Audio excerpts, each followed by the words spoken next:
Good afternoon বন্ধুরা, কেমন আছো? আশা করি সবাই ভালো আছো, আমিও ভালো আছি। চলো বাইরে, আমার ঘর, আমার ঠাকুরের সিংহাসন দেখতেই পাচ্ছ। রান্নাবান্না করছি,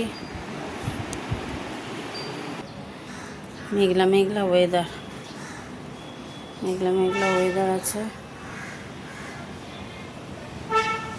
অনেকটাই বেলা হলো।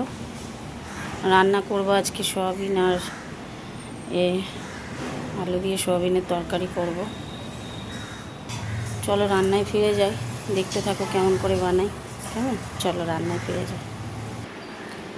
এত গরম লাগছে না, কি বলবো, প্রচণ্ড গরম। এইটা আমাদের সিঁড়ি, দাঁড়াও এটা দেখাচ্ছি। এটা আমার ছাদে যাওয়ার আমাদের সিঁড়ি, এটা বাইরের দিকে সিঁড়ির দরজা, বুঝেছ? চলো রান্নাঘরের দিকে যাই, কি করব চলো দেখি। এই যে সোয়াবিন আর আলু দিয়ে একটা তরকারি করব। এখানে ভাত সিটি মেরে নিয়েছি প্রেশার কুকারে। আমি প্রেশার কুকারেই ভাত করি, তোমাদের তো একবার বললামই। চলো রান্নায় ফিরে যাই। গ্যাসটা জ্বালিয়ে দিয়েছি, তেল দেবো। আর এখানে একটা লোহার কড়াটা বসিয়েছি সোয়াবিনটা একটু ভাজবো বলে। তেল দিয়ে দিলাম। তেলের মধ্যে একটু মিষ্টি দেব। তেলটা গরম হতে থাক। তেলের মধ্যে দিয়ে দিচ্ছি গোটা জিরে, দিয়ে দিলাম শুকনো লঙ্কা, দুটো তেজপাতা দিয়ে দিলাম।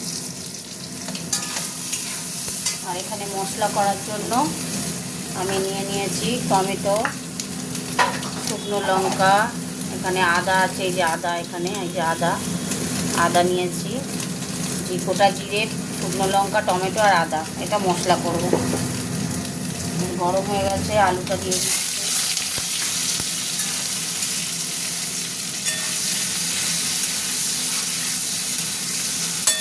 আলুটা ভাজা হতে থাক, ততক্ষণে মশলাটা করে আনি। আলু দেখছো ভাজা হয়ে গেছে। এই যে মশলা করে নিয়ে চলে এলাম, মশলাটা দিয়ে দেবো।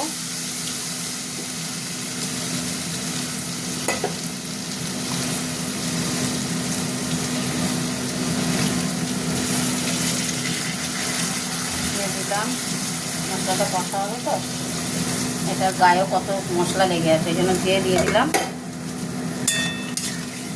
এবার দিয়ে দেবো নুন, দেবো অল্প করে নুন দিলাম। আচ্ছা, এবার দেবো হলুদ গুঁড়ো, অল্প হলুদ গুঁড়ো দিলাম। মশলাটা এবার কষা হবে, মশলাটা কষা হতে থাক। এই যে সেই আমার ম্যাজিক করা লোহার কড়ায় সোয়াবিন ভেজে নিলাম।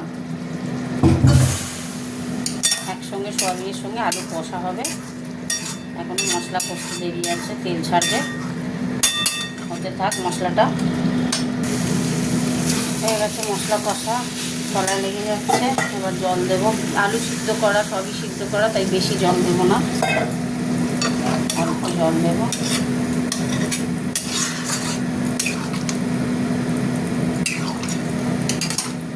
দিয়ে দিলাম। দেখে নিই নুন মিষ্টিটা একদম পারফেক্ট, কিচ্ছু দিতে লাগবে না, খুবই সুন্দর লাগছে। কাঁচা লঙ্কা কয়েকটা দিয়ে দিয়েছি, হতে থাক। দেখতে পাচ্ছ বন্ধুরা, হয়ে গেছে, একটু মাখা মাখা থাকবে, গ্রেভি। চাপা দিয়ে দিলাম, গ্যাস অফ করে দিলাম। চলো তোমাদের সাথে একটু কথা বলে নিই। তার আগে সোয়াবিন আলু একসঙ্গে সিদ্ধ করে নিয়ে রান্না করলাম। কেমনভাবে করলাম কমেন্ট করে জানিও, তোমরা এরকম করে করো। টাটা বন্ধুরা, টাটা।